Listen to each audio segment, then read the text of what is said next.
pode ver depois. Então, boas-vindas aí para todo mundo que está assistindo a partir de agora essa conversa sobre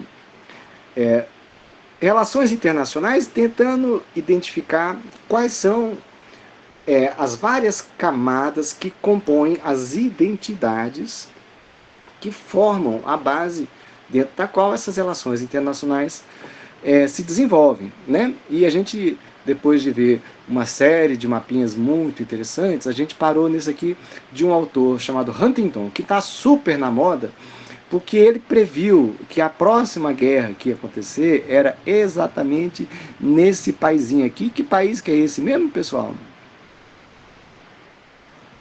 É a Ucrânia, né? Ele falou que os conflitos vão acontecer nas regiões de fronteira entre essas civilizações. Então a previsão dele é que, por exemplo, não teria, vamos dizer, guerra entre França e Alemanha, entre Egito e Líbia, Brasil e Paraguai. Os conflitos seriam nas divisões entre estas civilizações. E quando teve o conflito na Ucrânia, ele ficou super famoso, né? Como se ele tivesse acertado na Mega Sena. Bom, vamos dar uma olhadinha aqui nas religiões. E aqui também temos que ter uma certa tolerância com um pouco de generalização, né? Por exemplo, vamos pegar nós aqui. Tudo bem, tem muito católico, né? Mas vocês concordam que tem grupos religiosos que cresceram muito nas últimas décadas e que não estão exatamente aqui no grupo dos católicos e que não estão representados aqui nesse mapa? Né? Aqui você tem catolicismo, ortodoxismo, que é aqui, por alguma razão a Rússia não está incluída, não sei porquê, né? Houve um cisma há uns 1000 anos atrás entre os apostólicos romanos, né? E os ortodoxos, que ficaram mais ligados aí a Constantinopla e Moscou, né? E aqui eu queria que vocês vissem os muçulmanos. E a gente tem que esclarecer uma coisa. A revista Veja, a Rede Globo, esses veículos de comunicação que têm muito viés partidário no sentido dos interesses das grandes corporações, eles abusaram de uma expressão xiita para falar mal, especialmente do PT. Aí falavam, não, que são xiitas, como se a palavra xiita fosse um sinônimo de radical, um sinônimo de alguém que não tem como negociar, não discute, que bate nos outros, sei lá, vocês sabem. Xiita era um palavrão na boca dessas pessoas, entendeu? E isso é um problema, porque assim como a gente tem dentro desse grande grupo cristão os católicos e os ortodoxos, vamos chamar latossenso, os protestantes. Nós também temos, no contexto dos muçulmanos, os sunitas e os xiitas. Isso é uma divisão que não é uma palavra para ser usada pejorativamente, tá certo? Muito importante isso. Aí vocês vão perceber também que tem diferentes tons de verde, que é para dizer que tem diferentes correntes do islamismo. E vejam o alcance do islamismo. É uma das religiões que mais cresce, né? Isso tem que ser observado. Especialmente porque, desde o 11 de setembro, existe um forte processo de deslegitimação, de preconceito, de desinformação com relação à comunidade muçulmana como um todo, que é uma coisa perigosa. Perigosa porque muita gente acaba resolvendo isso com violência, né? E aí você tem hinduísmo, o taoísmo e estão chamando Shindo. É difícil colocar a China em termos religiosos, porque tem um passado muito longo desse legado socialista que tira o papel da religião, mas eles têm valores que não são desse tipo de natureza religiosa, mas que ocupam na moral das pessoas esse papel, né?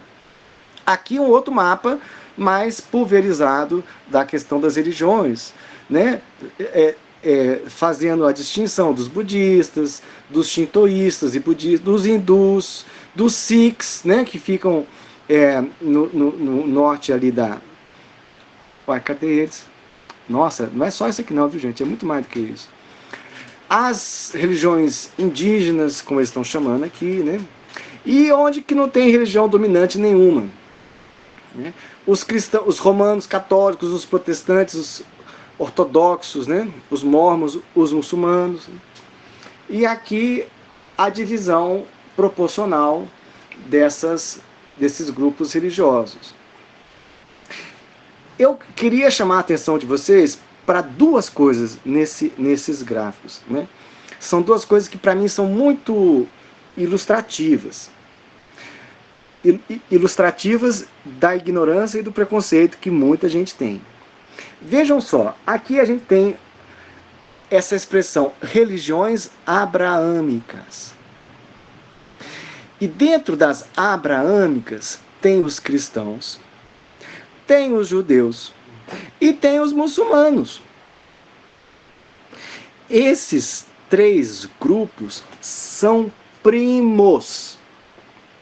Eles têm um ancestral comum, eles têm um patriarca comum, que é Abraão. Então, você tem, por exemplo, os judeus, que quando apareceu Cristo, para os judeus, ele não era o profeta que os cristãos acham que ele era. Então, os judeus reconhecem Cristo, mas não como Cristo é reconhecido pelos cristãos. Os cristãos reconhecem, né, o Velho Testamento é basicamente judeu, né? Depois veio o islamismo, que reconhece várias questões do judaísmo e do cristianismo. Além disso, tem a contribuição de Maomé, que agrega a esse legado. Então, quando esse povo maluco fica querendo tacar fogo no Corão, eles estão tacando fogo em Jesus Cristo, em Abraão, em gente que eles acreditam e que estão lá também representados, sabe?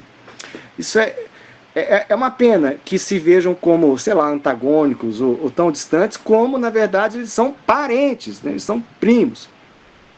Segunda coisa que eu queria muito chamar, aqui, ó, o confucionismo é como se fosse equivalente a uma religião na China, tá? Equivalente, não é uma religião. Agora, pessoal, eu queria chamar a atenção desse grupo aqui. Olha, os não religiosos. São 1 bilhão de pessoas espalhadas pelo mundo. 1 bilhão de pessoas que geralmente se sentem muito sozinhas. Porque uma pessoa de uma religião, geralmente, ela compreende melhor uma pessoa de outra religião do que uma pessoa que não tem religião nenhuma. Vocês já perceberam isso? Muitas vezes há mais intolerância com aqueles que são agnósticos ou ateus do que com as pessoas que são de outra religião. Essa minoria é uma minoria significativa. Hoje, 1 bilhão de pessoas, né? Então, eu acho que a gente está num momento histórico em que esse público deveria se sentir confortável em sair do armário, né? Sem ser discriminado, sem ser objeto de qualquer tipo de ofensa, como se trata as pessoas de outras religiões, né? Mas tem uma coisa diferente com relação aos não religiosos, não sei se vocês concordam, né? Olha aí a proporção de pessoas que não se identificam com religião, né? Aqui a gente tem na China uma razão ligada ao socialismo e tudo, e esses países europeus que também foram, né? Aqui as principais famílias linguísticas. Vocês querem falar alguma coisa sobre religião que talvez eu tenha falado errado ou que eu não falei, que vocês querem agregar? Algum comentário, pessoal? Eu não queria monopolizar nenhum tema como se eu fosse o dono da verdade, não, tá? Eu acho que não. Então tá. Olha só. Aqui a gente tem grandes famílias linguísticas. é uma expressão interessante, né? Famílias linguísticas. Então você tem aqui, esse azulzinho aqui, né, as românicas, né? Aí é italiano, francês, espanhol, português, né? E onde eles ocuparam. Aí você tem os árabes e as suas derivações. Esse vermelho aqui, como é que estão? Os germânicos, né? Que vai para o lado do inglês, os russos e tal. É interessante pensar em... Olha também esse mapa aqui, para vocês verem como que a dimensão religiosa e linguística, eu não sei se foi o Marcos que falou isso, ela se sobrepõe muitas vezes, né? Muitas vezes. Então aqui o principal idioma aí como oficial, né? Aí tem outros mapas que vão mostrar os segundo idiomas mais falados, né? Mas esses são os oficiais. Então você tem uma América Latina quase toda hispanohablante, Brasil no português, né? América do Norte falando inglês, esse mundo árabe aqui, os que foram colonizados pelos franceses, os que foram colonizados pelos ingleses, né? E como que isso marcou a história da humanidade. E olha, tem muita coisa muito, muito, muito negativa relacionada à colonização, imperialismo, etc. Mas as identidades linguísticas, por exemplo, a Índia tem, sei lá, 1000 línguas diferentes. O fato de todo mundo falar a sua língua e também inglês ajuda na comunicação interna, sabe? Então, assim, tem alguns aspectos que facilitam a cooperação. Aí, os principais idiomas, né? E o tamanho deles. Português, ele está aqui no nobre 9º lugar, mas quase tudo de brasileiro, né? Porque Portugal tem uma população pequena. Né? Outra coisa maluca é alfabeto. Gente, olha que loucura isso aqui, ó. Se você tiver nessa região aqui, você tá com 6 alfabetos diferentes. Vocês têm noção do que é? Vocês conhecem esses programas de alfabetização de adultos? Eles são super importantes. A gente não tem ideia do que significa você olhar para um tanto de coisa escrita e não saber ler. Nós não conseguimos imaginar o que isso significa. Mas se a gente for para um país que tem um outro alfabeto, e a gente olhar lá e não entender nada, nós vamos ter uma amostra do como é desesperador a gente não saber ler. É um problema gravíssimo. Meu irmão foi para o Japão e ele disse que ele olhava para os ônibus assim e ele não tinha a menor ideia se ia para um lado, para o outro. Completo, é como se fosse analfabeto, né? Realmente analfabeto.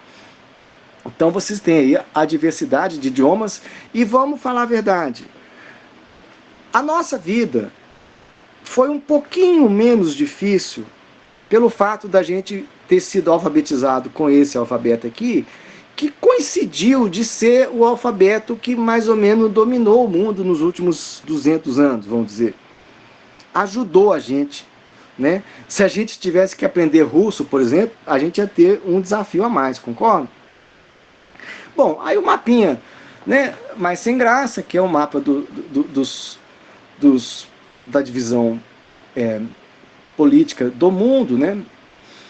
E eu queria que vocês olhassem para esse mapa agora, o Esther, Thaís e Ana Júlia, Eric. E eu queria que vocês olhassem como se fosse pela primeira vez. Vocês conseguem fazer isso? Assim, finge que este é o primeiro dia, primeira oportunidade em que vocês têm acesso a um mapa mundo. Eu sei que vocês estão vendo isso desde que vocês têm 2 anos de idade. Mas hoje, olha com um carinhozinho diferente. Tenta ver coisa que vocês não estão acostumados a ver. Vou dar um exemplo.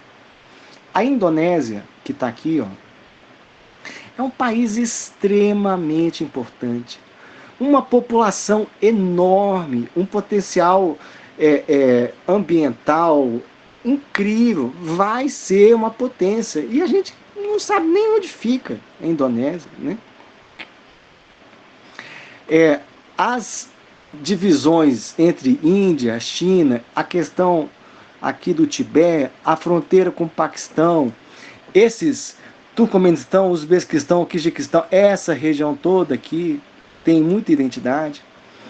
E tem um processo que está mudando a face da Terra, que é chamada de as novas rotas da seda, ou iniciativa Cinturão e Rota, né? Que está interligando a China e a Ásia até a Europa, de maneiras que a gente nem com a maior otimismo seria capaz de imaginar, integrando fisicamente, integrando tecnologicamente, integrando economicamente, por terra e pelo mar, fazendo com que haja uma pulverização das relações que foram historicamente muito eurocêntricas, ou vamos dizer assim, ocidentalocêntricas, né? Agora a gente vê a emergência de um mundo cada vez mais multipolar. Queria também que vocês dessem uma olhadinha nessas regiões aqui, olha só, a Síria, o Iraque, o Irã e a Turquia são países que têm dificuldades relacionadas aos povos curdos, que têm a sua tradição secular, talvez até milenar, que tem sua cultura, sua língua, tudo, mas que não tem um Estado para chamar de seu. E isso acaba criando tensões nessas regiões que são muitas vezes exploradas pela... gente, às vezes eu falo umas coisas e vocês vão achar que eu sou o rei da teoria conspiratória, aí eu tenho que provar e juntar tudo, mas o que tem de instrumentalização de grupo terrorista para desestabilizar governos que não são alinhados com o Ocidente é um absurdo. Então isso está acontecendo muito na Síria, sabe? Isso pode acontecer também no Irã e todos esses países que não são puxa-saco dos Estados Unidos. A Europa colonizou boa parte da África e esses países aqui, Níger, Mali, Nigéria, Centro-Africana, Burkina Faso, foram muito explorados e ainda são por conta dos acordos que foram feitos na negociação da independência deles. Esses países estão demonstrando uma coragem, uma determinação, uma firmeza que está deixando os europeus completamente perplexos, né? Então, esse pedacinho do mundo também vale a pena vocês prestarem atenção, né? Porque geralmente a gente olha para cá, olha para cá, olha para cá e não vê essas outras regiões. E além desses países que a gente reconhece, a gente também tem uma série de regiões, e aí eu vou falar, esse mapa aqui eu acho ele mais ou menos, sabe? Mas eu queria mostrar que tem vários povos que não se sentem representados pelos estados aos quais eles fazem parte. E eles tentam, dentro do possível, às vezes pacificamente, às vezes não, um processo de emancipação. Isso também deve ser considerado. Em alguns lugares, isso é mais uma conversa de botequim. Em outros lugares, o povo pega em arma e está disposto a matar ou morrer por conta disso, né? E tem uma organização interessante que é Unrepresented Nations and Peoples Organization, que é exatamente uma organização internacional de povos que não se sentem representados, né? Pelo estado no qual se encontra.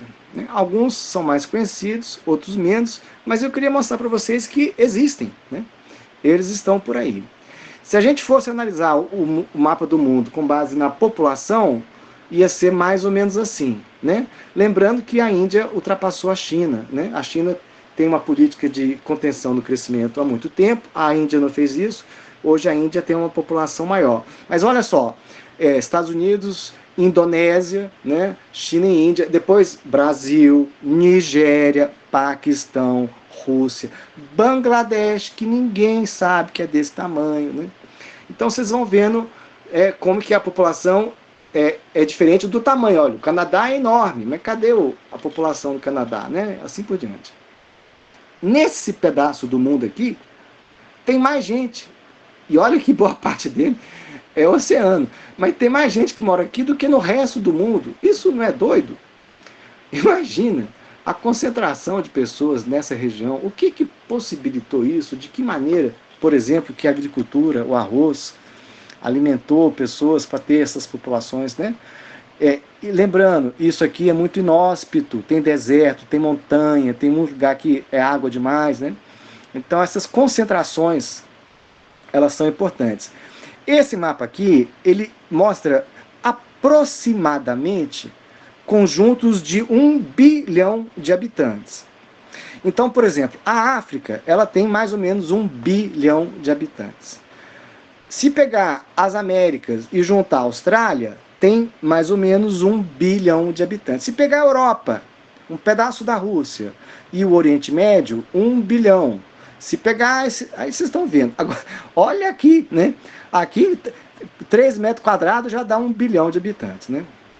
Isso aqui nos ajuda a entender melhor a divisão da população do mundo, né? E tem várias organizações internacionais que têm caráter regional, algumas com uma dimensão mais econômica, outras com uma dimensão mais geopolítica, militar, né? Mas nós vamos falar mais sobre isso um pouco mais para frente. Eu só queria mostrar para vocês que esses aspectos regionais, civilizatórios, linguísticos, econômicos, políticos, religiosos, acabam influenciando na formação dos blocos. Vou dar um exemplo muito claro. A Turquia passou décadas tentando entrar na União Europeia. E os europeus, eles foram até, eu diria assim, um pouco cínicos, porque, no fundo, eles nunca iam deixar os turcos entrar. Eles deixavam os turcos achar que eles iam entrar, mas eles nunca iam deixar. Então, assim, essas identidades, elas têm algum papel, né?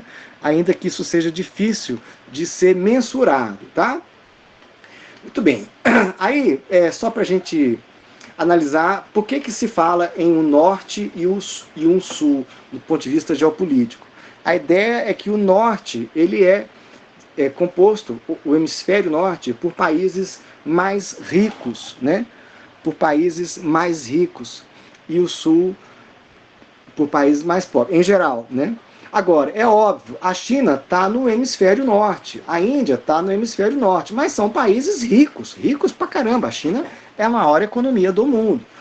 Mas não está errado falar que a China faz parte do sul global. A expressão é essa, sul global, né? Aqui são dados do PIB per capita, que também é outra informação importante, porque o PIB sozinho é uma coisa, o per capita é outro, né? Aqui outro dado importante, da dívida pública. A dívida pública, por exemplo, dos Estados Unidos é 33 trilhões de dólares. 33 trilhões. E você achava que você estava devendo para os seus amigos, né? Que país vocês acham que é esse aqui? Isso aqui é o Japão. O povo acha que a China é o Japão. A China não tem esse problema. Taiwan tem aqui, né? Aí informações sobre o PIB per capita. Agora, muito importante essas 3 letrinhas aqui, pessoal. PPP. Este é o dado mais importante. A tradução é tipo paridade de poder de compra. Analisar economia de diferentes países com base no valor nominal do dólar gera uma distorção considerável. Considerável. Tem alguém de vocês aí que, por exemplo, é de Belo Horizonte? Algum de vocês? Nenhum? Vocês acreditam se eu falar que R$5 em Ouro Preto é diferente de R$5 em Belo Horizonte? É Sim. diferente. Não é? Então, paridade de poder de compra, olha só, dentro de duas cidades vizinhas, existe diferença? Imagina entre países.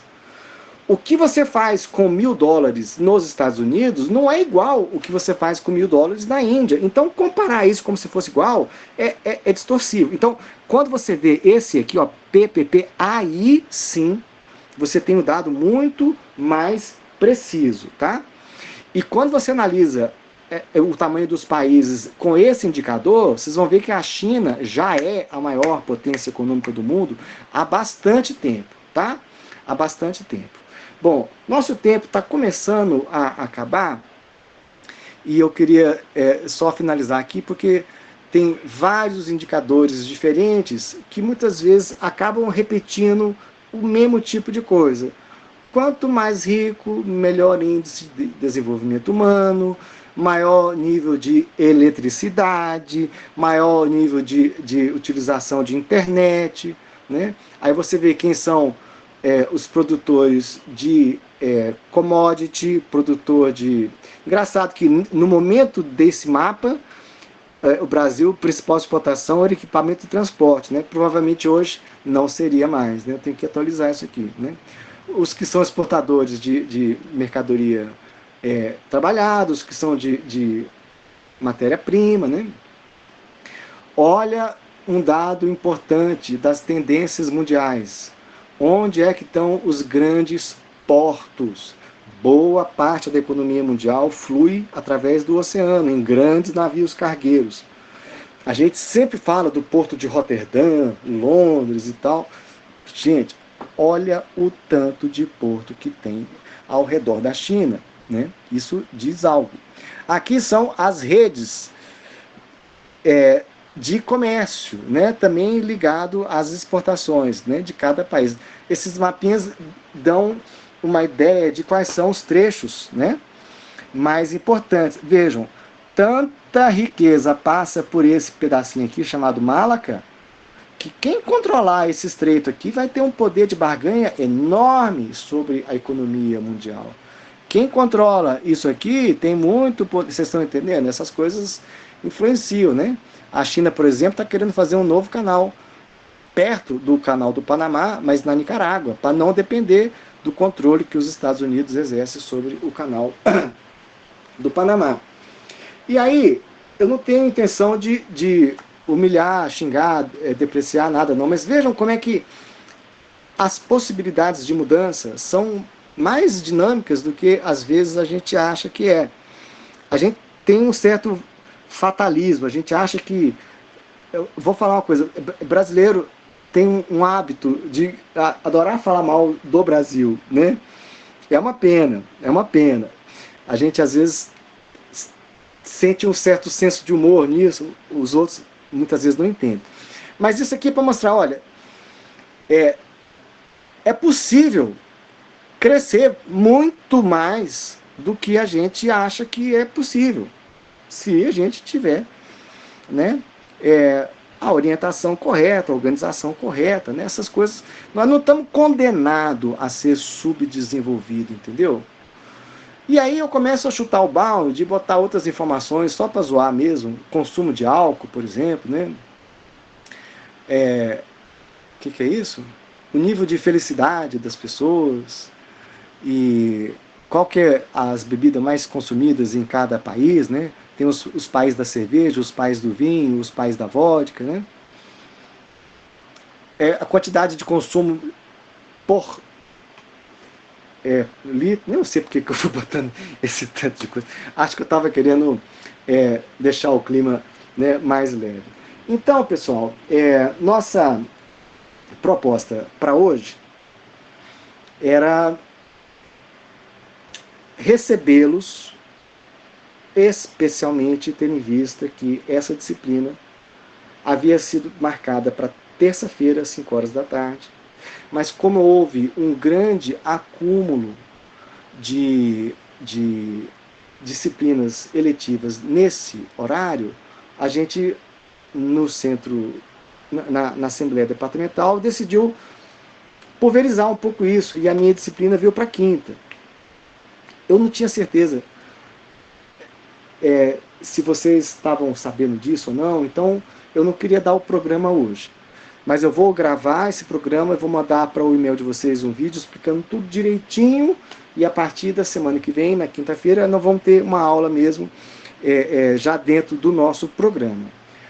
Se vocês tiverem dúvidas sobre o programa, eu peço para esperar esse vídeo primeiro. Mas se quiserem conversar sobre outra coisa, nós ainda temos alguns minutinhos. Posso atendê-los em alguma demanda?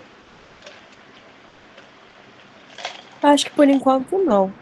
Obrigado, Elisa. Elisa, você acha que muitas pessoas que se matricularam na terça-feira vão conseguir fazer na quinta, ou vai ter uma perda aí de...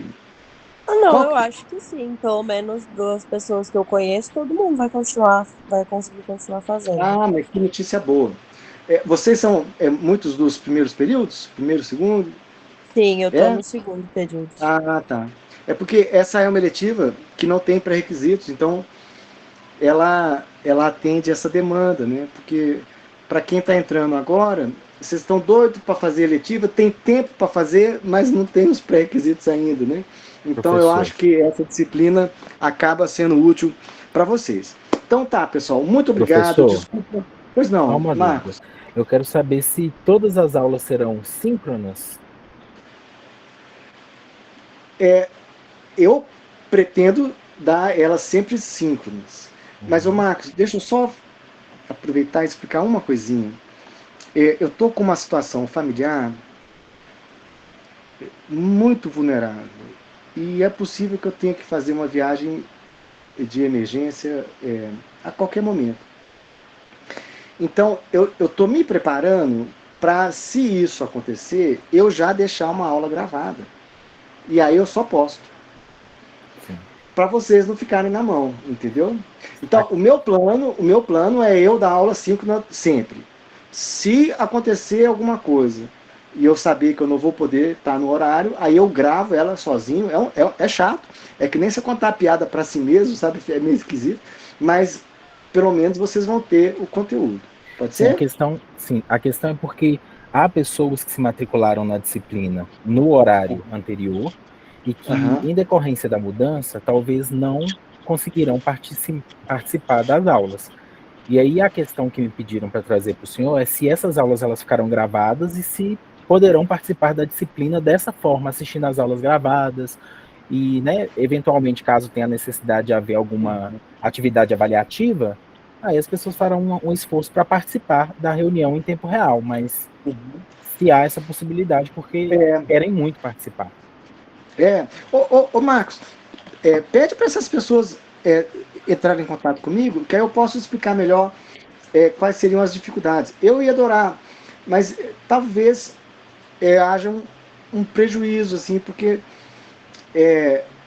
não sei vocês, mas muitas vezes eu me prometi para mim mesmo que eu ia assistir muita coisa em outro horário e acabei não dando conta, né? Vamos ver, quem sabe as pessoas estão tão interessadas que pode acontecer. Mas aí vocês me ajudam também a lembrar de gravar a aula, porque hoje eu esqueci de gravar no começo. Nossos colegas vão ficar prejudicados, né, Marcos? Obrigado. E vamos ver essa questão. E é claro, a culpa não foi deles. E eu lamento muito que tenha tido esse desencontro. Tomara que a gente consiga absorver todo mundo, tá certo? Forte abraço para todos. E um bom resto de noite para vocês. Tchau, boa noite, obrigada. Boa noite. Tchau, obrigada.